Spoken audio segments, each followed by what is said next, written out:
እቼታችን እንግዲህ ህይወት እንጀራ እየጋገረች ነው። ትንሽ ልጅ ናት። ደግሞ ሀገር ውስጥ ያለች አይመስለኝም እና ሩቅ ሀገር ያለች ይመስለኛል ከቤቱ አንፃር እና ግን እንጀራ ይሄ በእናቷ የተጋገረ ይመስለኛል እንዲሁ ሳየው። ከዛ ደግሞ እሷ ስትጋግር እስቲ እናያለን።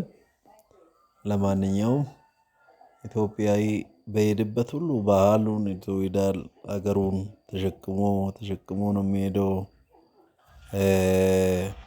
እንጀራውን ኑሮ አይረሳም። በቃ ከእንጀራ ውጪ በቃ እንጀራን አይረሳም። በቃ ይናፍቀዋል ይናፍቀዋል በሄደበት ሁሉ እና መቼም ኢትዮጵያዊ ከሀገሩ ወጥቶ ሌላ ሀገር ስኖር በርበሬውንም ድርቆሹንም እንጀራውንም የምንም ይሁን የስንዴም ይሁን የበቆሎ በቃ ይበላል። ባለበት ቦታ ጋግሮ ይበላል። ይቺ ብላቴና ግን ይኸውላችሁ እንግዲህ አሁን ሳይታሰስ አልታሰሰም እንጀራው። ማነው ምጣዱ?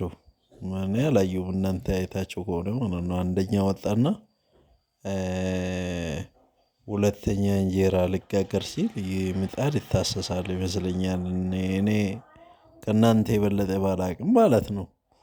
እና ይኸው እንዲህ አድርጋ ጋግረዋለች። በጣም ምርጥ ነው። ጥሩ ነው። በጣም እደጊ። እግዚአብሔር ያሳድግሽ። እንጀራ ይውጣልሽ።